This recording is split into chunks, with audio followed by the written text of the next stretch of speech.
It was her birthday, the kind of night people would post about for weeks. The rooftop lounge glowing with string lights, champagne tower glistening under the city skyline, guest dressed to impress. Ariel, my wife, floated through the room like she owned it. And in a way, she did. She picked the venue, the color scheme, the playlist, even the brand of imported roses lining the balcony. I watched her from the edge of the crowd, holding a drink I hadn't touched, smiling at people I barely knew, trying to remember when this stopped being about celebration and started feeling like spectacle. I'm Miles Forrester, 40, general contractor. I build things for a living.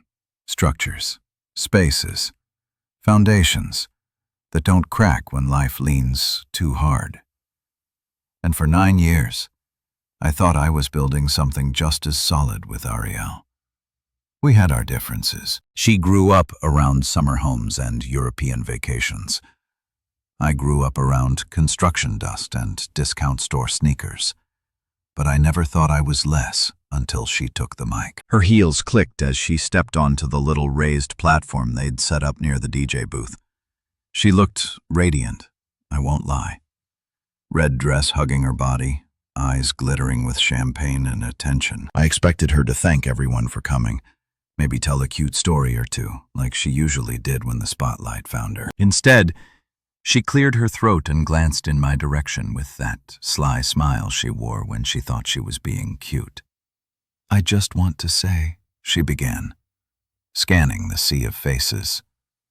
I feel incredibly blessed. Not just because it's my birthday or because of all you beautiful people being here tonight, but because, well, she paused for dramatic effect.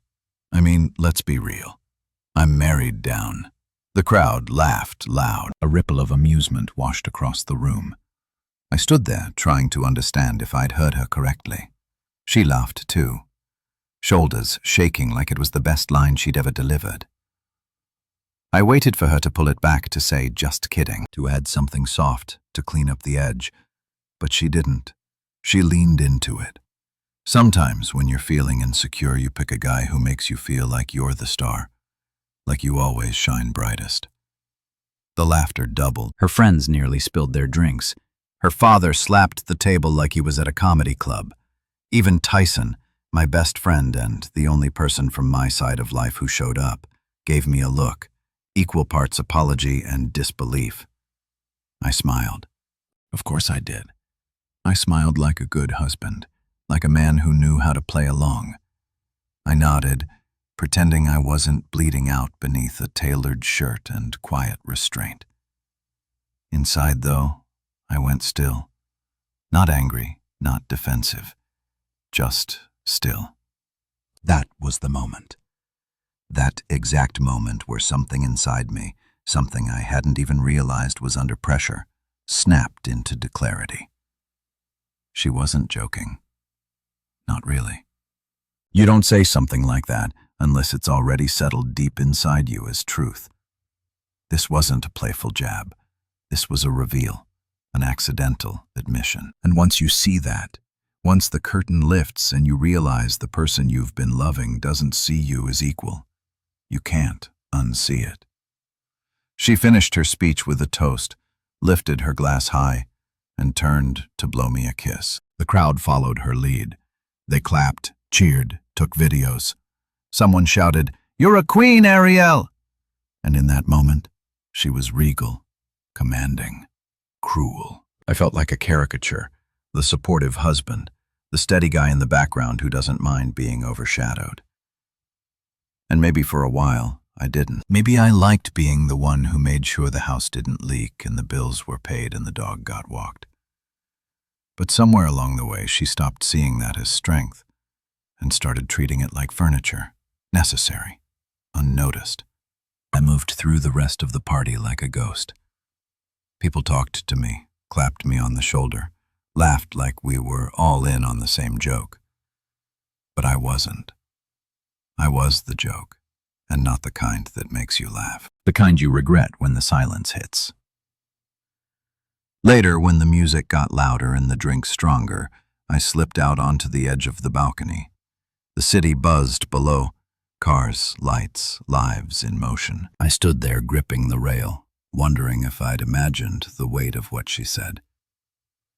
But deep down, I knew I hadn't. It wasn't the words. It was the ease, the comfort with which she said them, the way she basted in the reaction. That ease doesn't come from fiction. It comes from familiarity. She didn't look for me the rest of the night, and I didn't go back to her side. I just stood there still and silent while inside the party roared on. When we got home, she acted like nothing happened. She kicked off her heels by the door, hummed some offbeat pop tune while peeling off her earrings, and started talking about how amazing the party was. "I think it was my best birthday yet," she said, grinning as she opened the fridge, grabbing that overpriced lemon-infused water she always insisted on having chilled. I followed her movements, not saying a word. My coat was still on, my key still in my hand, but she didn't notice. Or maybe she did and decided to pretend she didn't. Finally, she turned, sipping from her glass. "You okay? You've been quiet." I looked at her for a long beat. Then I asked, voice flat, "What did you mean by that joke?" She blinked like I'd interrupted some internal monologue she'd been enjoying. "What joke?" "You know what joke." She rolled her eyes, walking past me like the question didn't deserve her time. "Oh, that, babe. Relax. It was a joke. Everyone laughed. You're being sensitive." There it was. That word again. Sensitive. Ariel's favorite label whenever she didn't want to take responsibility. She said it with the same tone she used when I brought up how she always corrected me at dinner parties or when she made those sly digs about my dirty boots when I came home from work.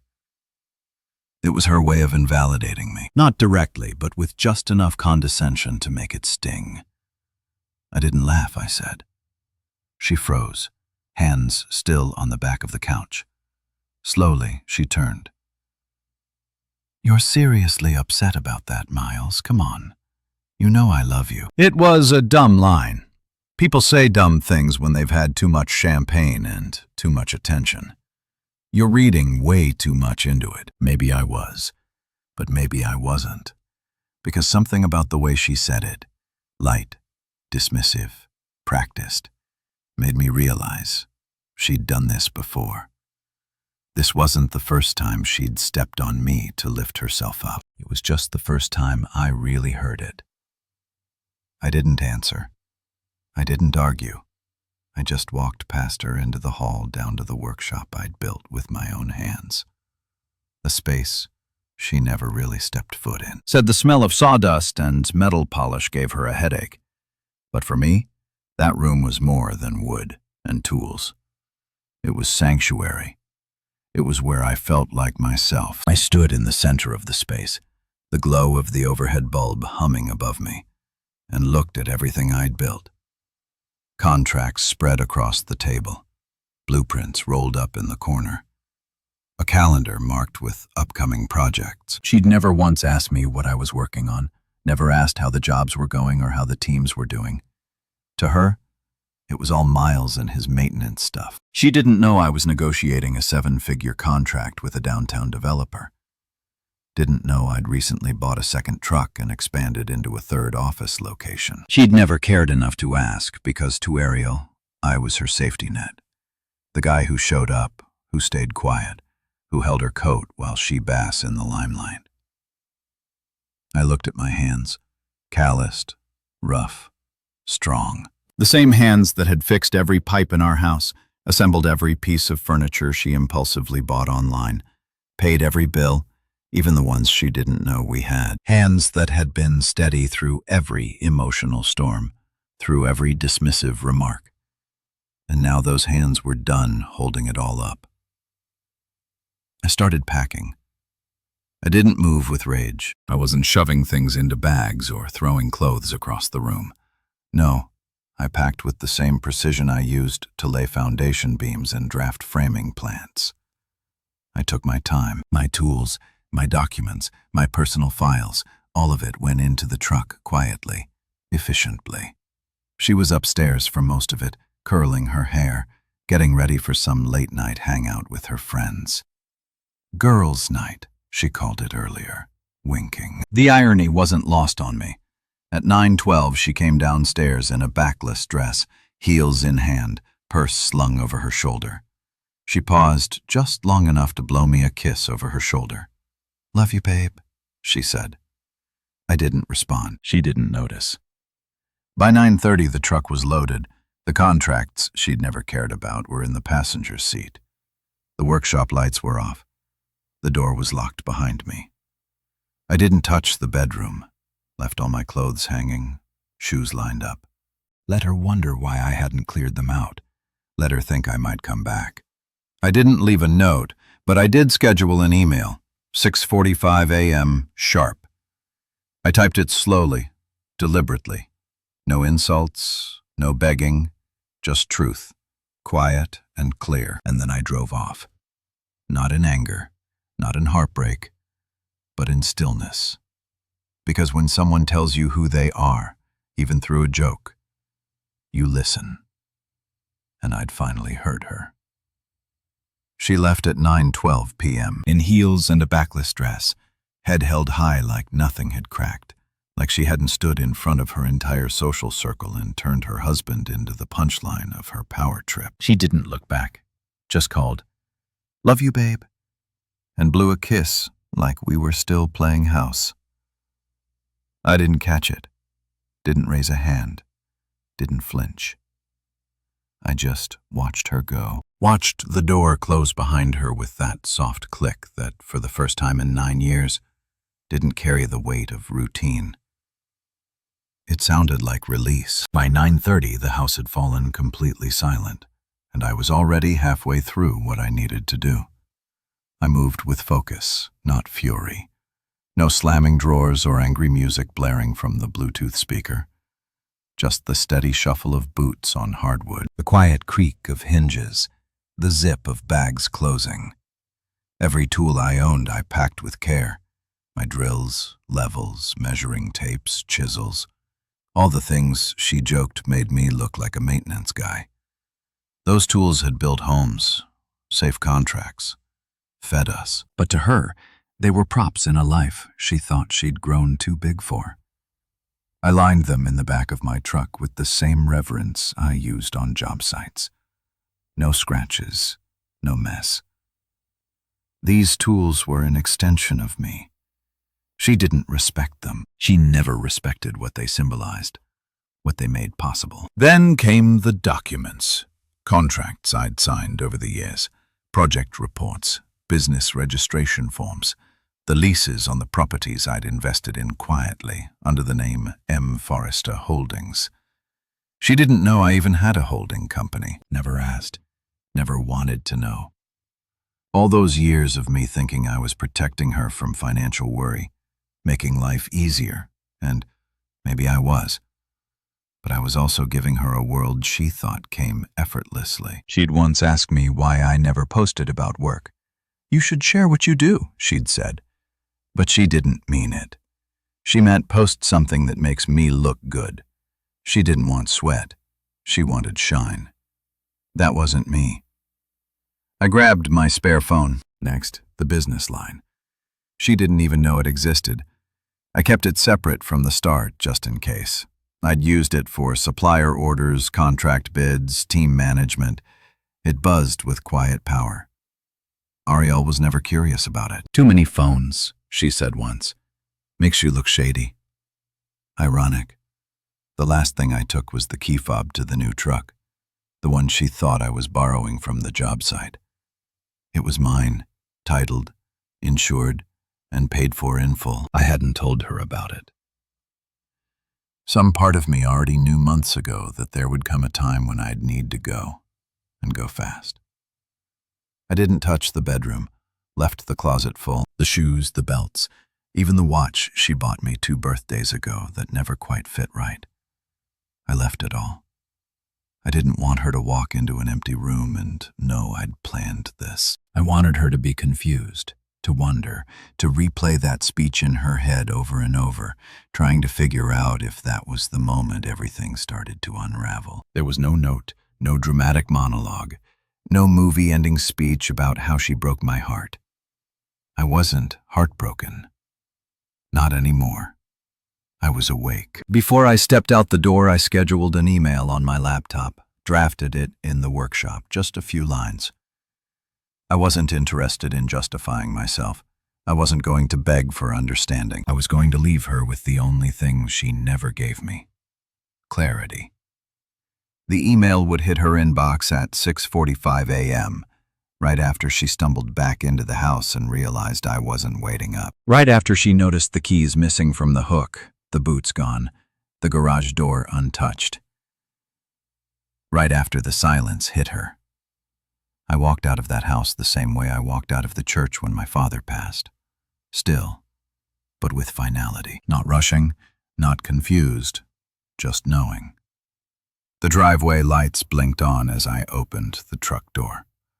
I took one last look at the house, our house, and realized I didn't feel sadness. I felt air, like my lungs had space again, like I'd been living bent over without realizing it, and finally straightened my back. The truck engine hummed beneath me as I pulled away. No destination pinned on the GPS. I didn't need one. I had a place ready, a rental under my business name, 1 bedroom, workshop in the back, nothing fancy, just mine. I drove with the windows down. The city thinned out behind me, the noise, the lights, the laughter from her party still ringing in my memory. But it didn't sting anymore. It just sounded like what it was. Noise, manufactured joy for a life that never really included me. Just featured me when it was convenient. I wasn't running. I wasn't hiding. I was done pretending she respected me. And that for the first time in a long while felt like peace. By the time she stumbled back through the front door, it was just past 6:30 a.m. The sky outside still carried the early hue of morning, the kind of gray-blue light that doesn't quite know if it wants to be dawn or dusk. She was probably half drunk, heels in one hand, phone in the other, expecting to crawl into bed and demand breakfast by noon. But she didn't find me waiting. No boots by the door, no coffee brewing, no home of the workshop tools she always said were so loud for no reason. No miles. And it hit her fast. I know that because her first call came at 7:02 a.m., a buzzing vibration on the business line I kept in my glove compartment. I didn't even look at it, just stared ahead, parked in front of the lake house I secured a few months ago. At the time, I told myself I needed a quiet place to work, a getaway. Now I realized deep down I was already preparing for an escape. The second call came a minute later, then a third, a fourth, then came the text. Where are you? At 7:06 a.m., my scheduled email hit her inbox. Subject line, you married down, remember? The body of the message wasn't long. It didn't need to be. You stood in a room full of people and laughed at the man who built your world with his hands. I hope it was worth it. Below that, 3 attachments. The first was the PDF file of the divorce papers. Everything filled out. No drama, no mess, just signatures needed. I'd had them drafted by a lawyer she didn't know I kept on retainer for business affairs. Turns out business and personal sometimes overlap. The second was a detailed accounting of the silent partnership I just dissolved. For 9 years, I'd funneled part of my business earnings into the joint account she had access to. Never questioned where the money came from. Trips, clothes, spa days. She'd always assumed I was just good with budgets. She didn't know I'd been the silent half-owner in a residential development company that paid quarterly dividends. A company she'd benefited from without ever asking how. Now that tie was cut fully, legally. And the third attachment, a scan of the deed to the house under my name, only mine. The house she lived in, the one she decorated and called ours. And Instagram captions. I had bought it before the wedding, paid it off by our 4th anniversary, but I never added her name. Not out of suspicion, but because she said once over wine, I don't need to own anything. I just like pretty things. That should have been a clue. They say the truth is loudest in silence. And that morning, as she stared into an empty house with a phone that wouldn't stop buzzing, and a heart that probably hadn't skipped in years, I imagined she heard it loud and clear. Later, Carmen, our next-door neighbor, called me. I didn't ask how she got the number. I already knew. Carmen had always been the quiet observer, the woman who said little but saw everything. Her voice was half laughing, half horrified. "Miles, what did you do? I think you broke her." She screamed. I asked loud, like someone died. I thought she found a rat or something, but nope, just your email. "Good," I said, then hung up. It wasn't petty. It wasn't revenge. It was precision. Surgical. Clean. Honest. I let her sit in the same quiet I'd lived with for years.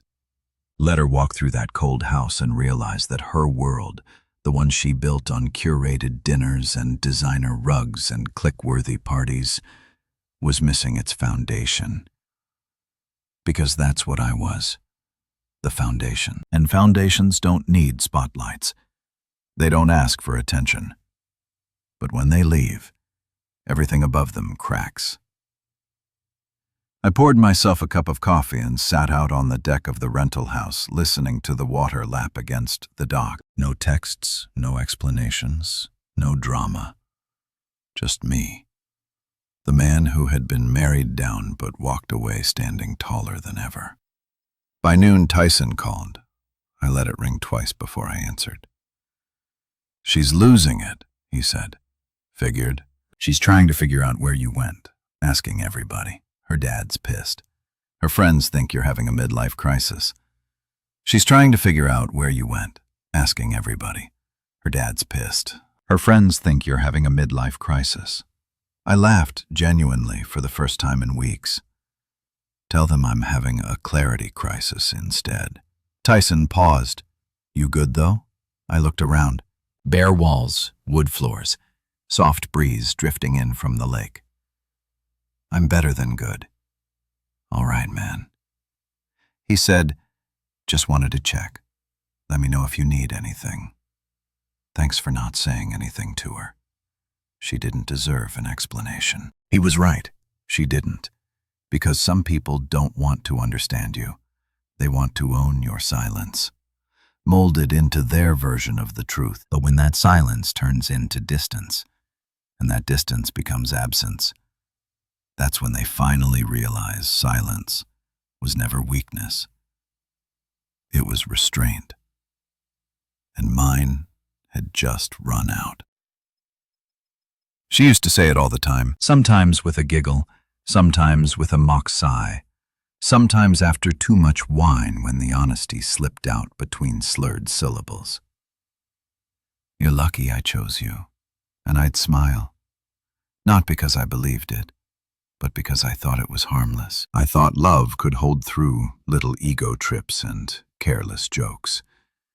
I thought it was just how she expressed herself, but looking back, it wasn't harmless. It was layered and intentional. Over the years, she reminded me I was lucky more times than I can count. Lucky she gave me the time of day.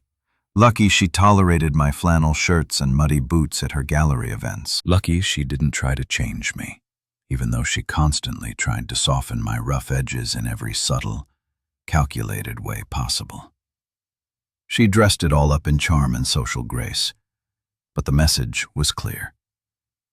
I wasn't quite enough. I was a fixer-upper she learned to live with. I was a story she told when she wanted to appear grounded. "He works with his hands," she'd say with a smile to her friends, as if she were describing a golden retriever who knew how to fetch. Never once did she say he owns 3 firms. Never once did she mention the late nights I spent drawing up blueprints, negotiating contracts, or managing payroll. She'd met me in a tool belt and decided that's where my story ended. But what she never knew, what she never cared to ask, was that I co-owned 3 contracting companies across the state. Not one, not a side hustle. 3, one for luxury residential builds, one for commercial interiors, and one, my quiet favorite, for revitalizing old warehouses into creative loft spaces. I'd helped design and oversee half the high-rises downtown. My crews wore uniforms with my logo embroidered on the chest. My name was on contracts signed in rooms she'd never even stepped foot in. And I never told her, not because I was hiding, but because I didn't feel the need to flaunt it. She saw restraint as inferiority.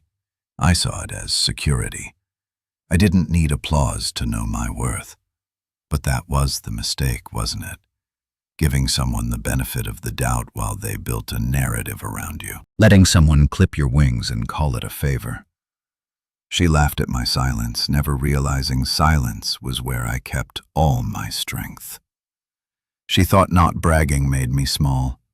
What it actually made me was dangerous, because the moment I decided I was done, there was no screaming match, no messy exit, just a clean, precise disengagement that pulled every cord she didn't even realize was keeping her comfortable.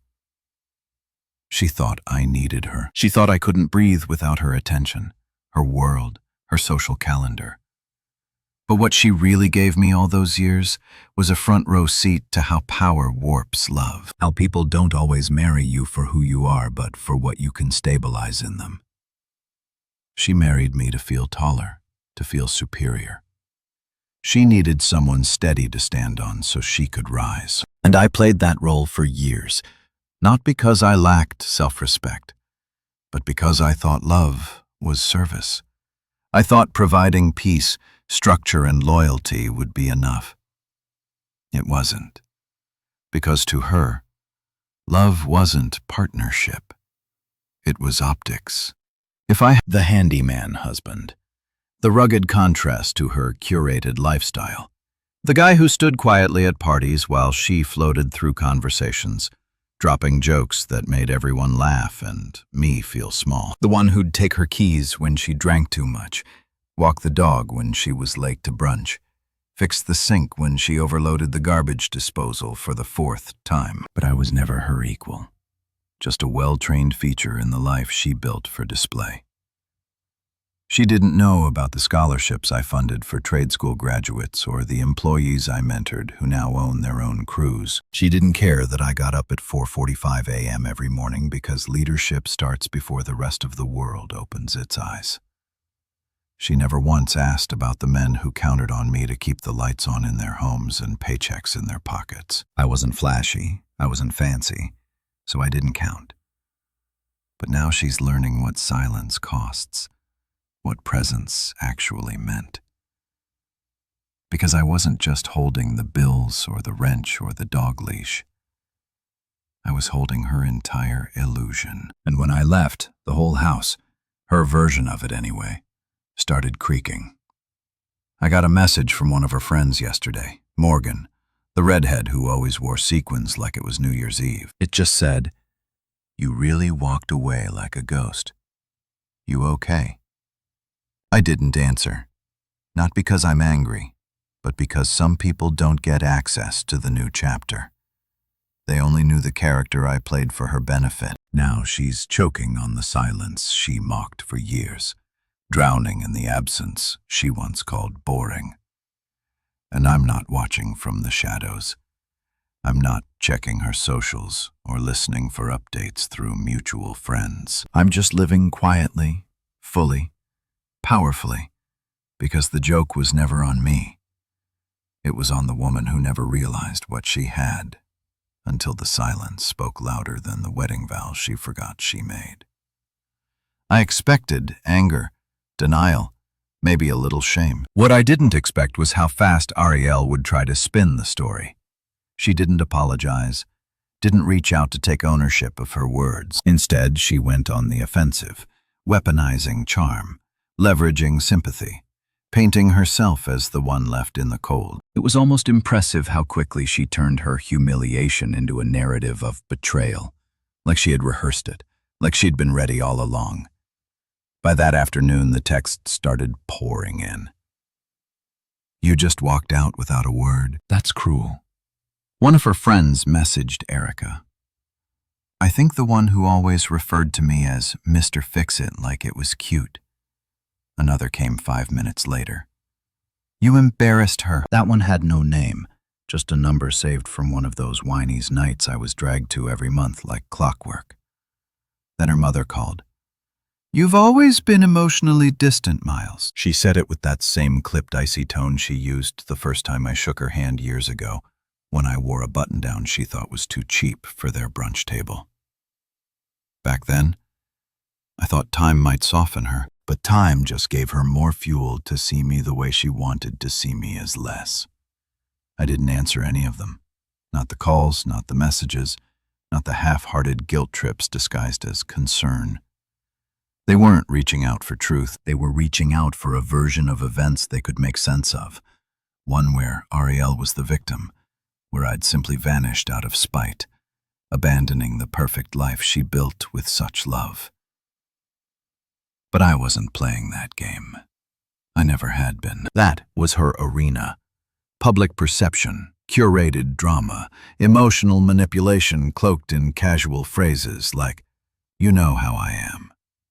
Well, now she did. Now she knew what I was, finished.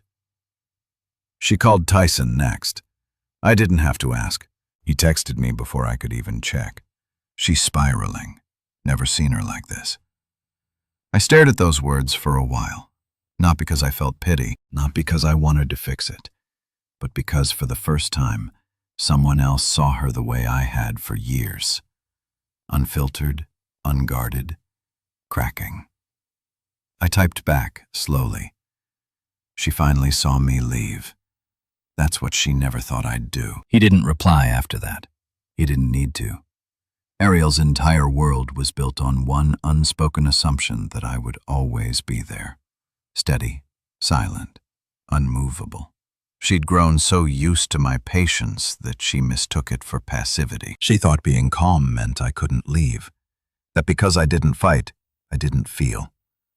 She built her castle on that illusion, and now it was collapsing in real time, stone by stone. I imagined her sitting in the kitchen, surrounded by the expensive things she used to distract from meaning. The Italian espresso machine she never learned to use. The sleek white marble island she once joked I'd never afford without her taste. The wine fridge with 6 different brands of rosé that none of her friends ever finished. She'd look around and realize none of it could call her beautiful. None of it could hold her after a bad day. None of it could stay. I knew the next phase was coming. After guilt didn't work, after shame lost its effect, she'd try to rewrite the story publicly. She needed people to believe she was still in control, that she didn't lose her husband. He abandoned her. It would be strategic, smooth, a few curated posts, a healing caption, maybe a tearful brunch story with friends about how he just snapped. But I also knew the truth had already leaked. I hadn't expected it to, but Carmen told me. Apparently someone filmed her birthday speech. Not the whole party, just the part where she smirked and declared she married down. It had made its way onto a private Instagram story first, then someone saved it, then someone shared it. It wasn't viral, not yet, but in our circle it didn't need to be. The video spoke for itself. I didn't need to defend myself. She'd done it for me publicly, smiling, champagne in hand. And the people she tried to win over with curated pity. They were watching. Some of them I could already tell were walking away, not from me but from her. Even her old co-worker texted me, Lynette. I barely remembered her, but the message was simple. I believe you, just that. It didn't change anything. It didn't soften what happened. But it was validation from someone who had nothing to gain from saying it. Ariel built her reputation on being untouchable, witty, charismatic, always in control. But the problem with always being in control is that the moment you lose grip, everyone sees the cracks. They don't pity you. They remember the times you laughed a little too loudly, cut a little too deep, stood a little too high above everyone else. And when the silence comes for someone like that, it's deafening. I didn't reply to Lynette. I didn't post anything. I didn't need to. I just sat by the lake, watching the still water stretch out into the horizon, thinking about how silence used to feel like a prison. Now it felt like power. And Ariel? She was finally hearing it. She tried guilt, she tried control, and when neither worked, she turned to rage. The texts changed tone first, no longer pleading or wounded, but sharp, accusatory. The kind of messages you send when your world's coming apart and you're desperate to make someone else responsible. "I gave you a better life," one of them read. Another hours later. "Do you have any, Ridge, idea how this makes me look?" There it was. The part she never meant to say out loud but couldn't help anymore. How this makes me look. Not how it feels. Not how you hurt me. Not why did you leave. No, her panic wasn't about love. It was about appearance. Ariel had always been about the image. To the world. She was composed, elegant. Her husband, the rugged balance, the man in the background who never asked for more. It was a setup that worked because I never interrupted her script. Until I did. Now she was spiraling and I wasn't responding. That silence. It terrified her because silence to Ariel was space she couldn't control. It wasn't just the absence of words. It was the absence of the power she held over me. I got a message from her boss, Lynette. The next day, just 3 words. "I believe you." I stared at it for a long time. I hadn't spoken to Lynette much, only at those obligatory work events where I stood at Ariel's side like an accessory. I thought she saw me the way they all did, as the silent +1 with calloused hands and a polite nod. But now I wondered how much she had seen and simply chosen to stay quiet about. Or maybe, like me, she'd just gotten good at recognizing performance. Turns out, Ariel used to mock me at work events, too. I never heard her firsthand, but words spread fast once the birthday video leaked. According to a mutual acquaintance, she often referred to me as her handyman husband, usually with a glass of wine in one hand and a sarcastic twist in her smile. "People like him," she'd say. "Salt of the earth, very loyal. Just don't ask him about modern art or fine dining." That was how she kept herself elevated, by shrinking me. She didn't realize the foundation she was standing on was me all along. The house, the lifestyle, the spa getaways and designer bags, those were built on my work, my sweat, my strategy. While she was curating aesthetics and hashtags, I was negotiating contracts, managing projects, building things that would outlast both of us. And I never threw it in her face. I didn't need to. She laughed at my restraint, never knowing silence was my currency. And now, with that currency no longer flowing her way, she was broke in more ways than one. The messages kept coming. "You blindsided me. You humiliated me. You ruined us." But I hadn't ruined anything. I just walked away from something already hollow. And the irony, she thought walking away made me cruel. But cruelty isn't leaving someone after years of being belittled. Cruelty is loving someone for everything they are and watching them chip away at you to feel taller. Cruelty is what she whispered to her friends when she thought I wasn't listening. The way she spoke about me to her family is good with his hands, she'd say, like I was some pet project, like I was a phase she'd outgrown. Control had always been her currency. Now she was overdrawn. That weekend, I drove to one of my job sites just to clear my head. It was a new development, modern townhomes with clean lines and open spaces. My crew was on site pouring concrete, setting frames. One of the younger guys, Marcus, spotted me and jogged over, wiping sweat from his forehead. "Boss," he said, grinning. "Didn't expect to see you here." "Just checking in," I said. Didn't want to be stuck in my head all day. He nodded, then hesitated. Saw the video, man. That was cold. I raised an eyebrow. Which part? The party speech.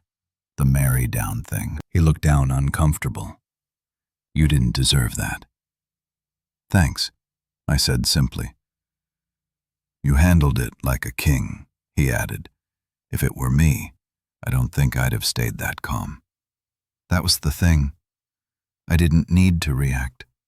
I'd already decided. The calm wasn't passive. It was intentional. The storm had passed. Now I was rebuilding.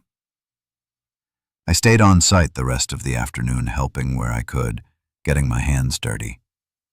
It reminded me of who I was beneath everything. Not the man she shaped for photos and social events, but the one who built real things, solid things, things that lasted. When I returned to the lake house that night, I ignored the blinking notifications. I made dinner, turned on the radio, and sat by the window with a plate of pasta and a glass of wine she'd have called cheap. It tasted perfect.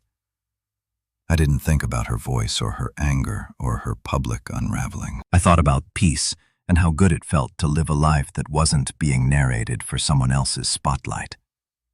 She had used control as a mirror, always checking her reflection through my silence. Now, with no one left to reflect her image, she was starting to see herself for who she really was. And maybe for once, that truth would be louder than the story she tried to tell. She asked for a meeting, not through a heartfelt message, not with an apology, just a cold-clipped text. Let's talk.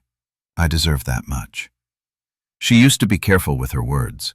She used to know how to dress things up to sound graceful, considerate. But now, the desperation was showing, leaking through the cracks she couldn't seal fast enough. And for once, she wasn't trying to sound sweet. She was trying to regain control. I told her we could meet, but on my terms. Public, neutral, lunch hour, no drama, no chance for tears to become a performance. The cafe I chose sat on a quiet corner downtown, far from her usual orbit of rooftop lounges and curated brunch spots. This place had worn hardwood floors, uneven mugs, and the smell of real coffee instead of overpriced syrups and brand name pastries. It was the kind of place I liked. Unpretentious. Honest. I arrived 15 minutes early, grabbed a table by the window, and sat with my back to the wall. It wasn't paranoia. It was instinct. I wasn't there to relive anything. I was there to end it properly, face to face. Not for her. For me. She arrived 10 minutes late, wrapped in an oversized coat, no makeup on, hair tied back, and a messy bun. For a second, I almost didn't recognize her. The version of Ariel standing before me looked nothing like the woman who lit up stages and dinner parties. This version looked lost. Not fragile, not broken, just untethered. She slid into the seat across from me, I scanning the room like she was unsure if she could be seen here. That alone told me she hadn't changed. Even now, her concern wasn't how we got here. It was whether anyone else might witness it. "Hi," she said softly. I nodded. "You wanted to talk. I'm here." She hesitated. I watched her fingers curl around the edge of the table, then release, then curl again. She was used to steering conversations, but she didn't know how to navigate this silence. I didn't mean it. She finally said that joke. It came out wrong. I was nervous. I was drinking. People expect me to be funny, and I thought it would land differently. I let the words sit in the air a moment before I responded. "No, you meant it. You just didn't expect me to hear it." Her face twitched just enough to show she hadn't prepared for that answer. "Miles, you've always known how I talk. I joke around. That's what we do." "No, that's what you do," I corrected. "I sit through it. I've been sitting through it for 9 years. She stared at me then, not with rage or tears, but with a sort of hollow stillness, like she was trying to calculate whether any of this could still be salvaged. "I didn't think you'd leave," she admitted. Her voice cracked then, barely. "I thought you loved me." "I did," I said plainly. "That's why I stayed after all the other times." Her bottom lip quivered slightly. "And now I love myself more." That was it. That was the moment. She knew it then. Whatever part of me she thought still lived in that house and that life was gone. She reached for my hand, slow and hesitant, but I pulled mine back. She flinched like she'd been struck. "I made a mistake."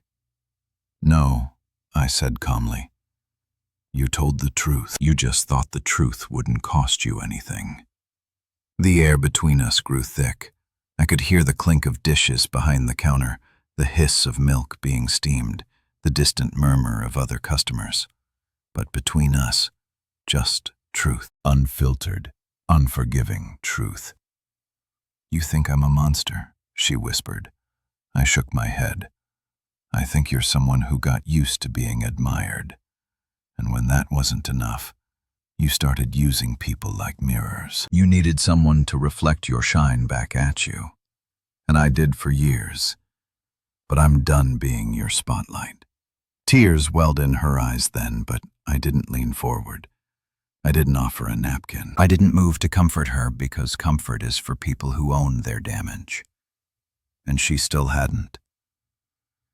"You'll regret this," she said quietly. But it didn't carry the bite she hoped it would. It wasn't a threat. It was a final attempt at rewiring the power dynamic. One last bluff. "No, Ariel. I'll remember this. That's different." She wiped under her eyes with the edge of her sleeve. "I don't know how to fix it." "You're not supposed to," I replied. "You're supposed to live with it, just like I lived with all the things you thought were harmless." We sat in silence after that. Not awkward, not tense, just finished. I stood up, nodded once, and walked toward the door. I didn't turn around. I didn't look back to see if she was crying or texting or staring after me. The weight had lifted. The script was over and I was no longer playing a role in her show. Outside, the breeze hit my face, crisp and clean. I walked 3 blocks to my truck, started the engine, and felt something shift deep in my chest. Closure doesn't always come with forgiveness. Sometimes it comes with clarity. And I had mine. She thought the world would rally around her, that when I left, the people would rush in to hold her up, comfort her, protect the woman scorned for a while. Maybe they did, at least the ones who didn't know the full story.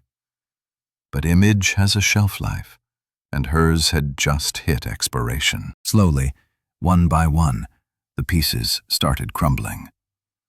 The apartment, once full of curated laughter and expensive silence, started echoing back at her.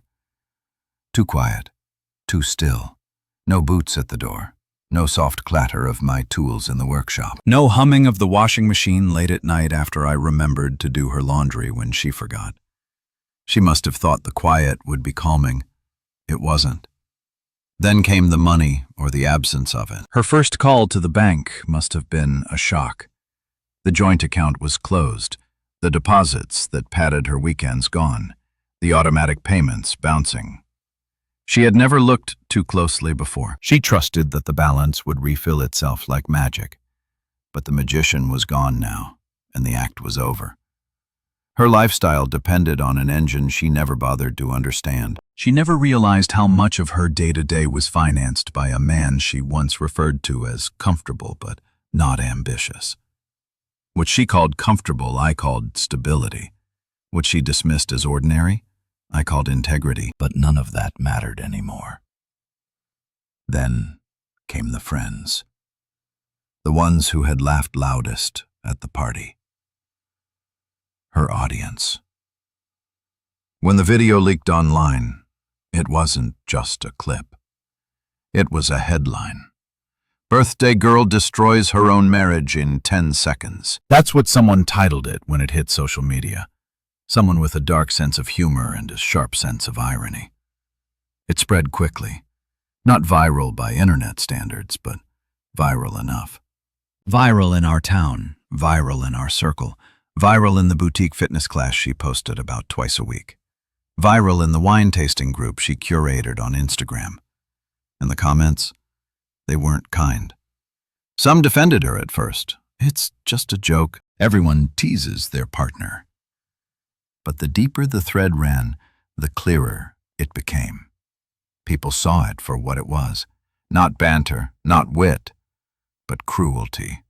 Dressed up and broadcast in front of people who were finally brave enough to call it out. Her closest circle began to fade. Not with announcements or declarations, just distance. Slower responses, missed calls, brunches that had to be rescheduled. Silence she couldn't control. Because it turns out when you burn the person who was holding you steady, people start wondering if they're standing too close to the flame. The first time she tried to laugh it off online, it was a carefully filtered photo of her holding a glass of wine captioned, "Sometimes laughter is misunderstood. Here's to knowing your truth." But there were no likes from her usual crowd. No flame emojis, no hearts. Just one comment from someone named Diane.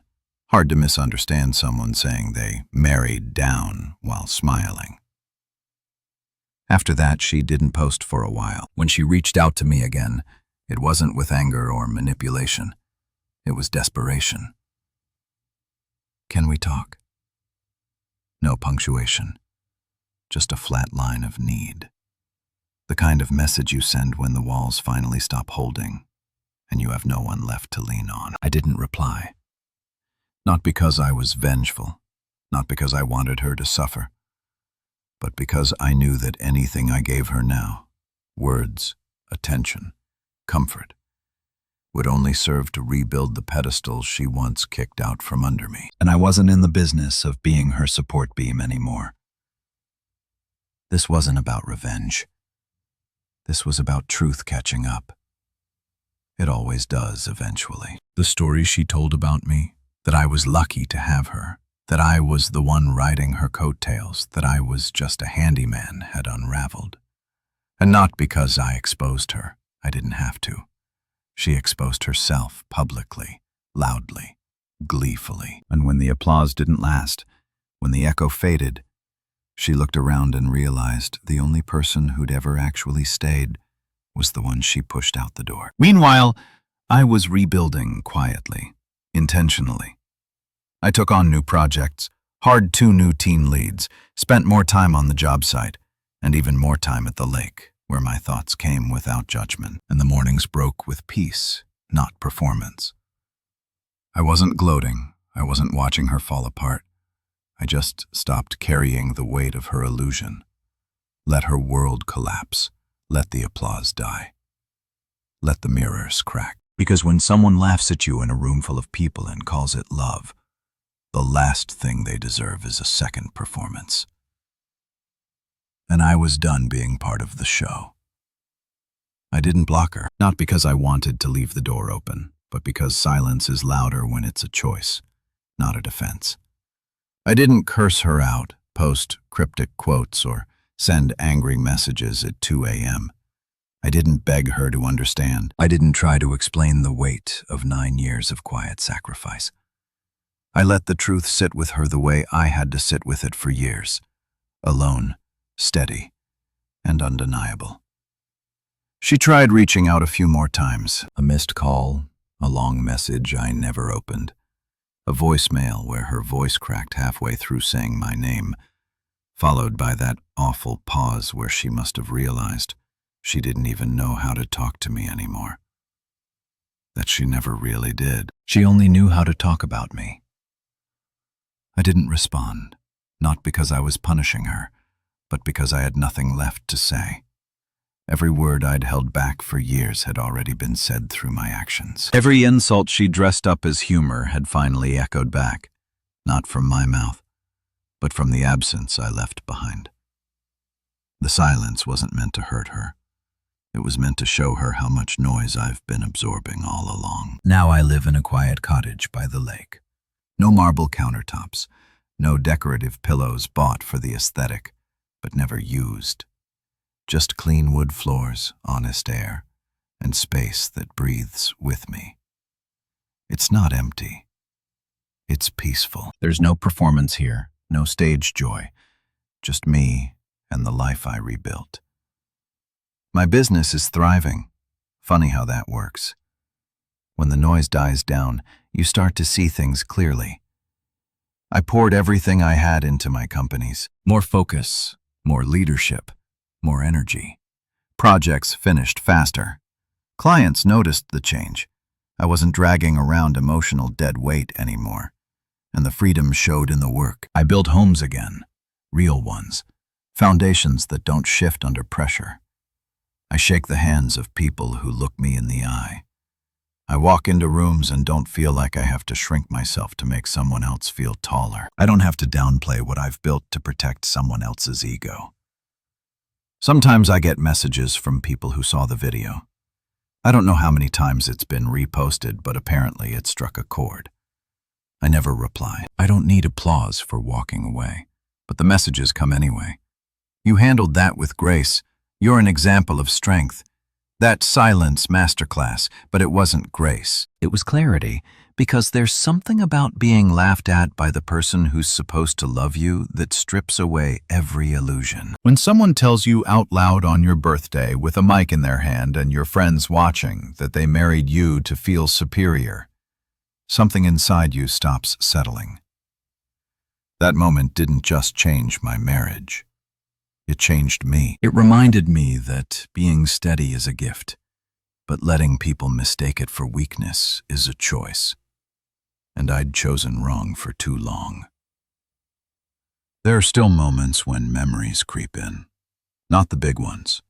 The wedding, the trips, the parties. Those are all noise. I remember the quiet ones. The ones that used to feel safe. Her head on my shoulder during a storm. Sunday mornings before the world woke up. The way she used to hum under her breath when she was cooking, before the pride, before the image. But even those memories don't hurt anymore. They just remind me I was capable of love. And now I'm capable of it for myself. I pass by people sometimes who still look at me with that "I heard what happened" expression. Some offer nods, some avoid eye contact. Some ask how I'm doing with that too careful tone, like they're unsure if I'm whole again. I always smile because I'm not whole again. I'm whole for the first time. You see, I spent years being the man behind the scenes, quiet, reliable, steady, and for a while I thought that was enough. That being the calm in someone else's storm meant you had value. But storms don't love calm, they consume it. And Ariel, God bless her, was a storm who never learned how to respect stillness. I used to think the worst thing someone could do is cheat on you, lie to you, betray you. But I've learned the worst thing someone can do is make you feel small. Bit by bit, word by word, laugh by laugh, until one day you stop recognizing your own strength. Not anymore. Now I write my own story. No stage, no spotlight, no punchline. Just a man who stopped asking to be seen and finally decided to stand in the light he built himself. And you know what? It's enough.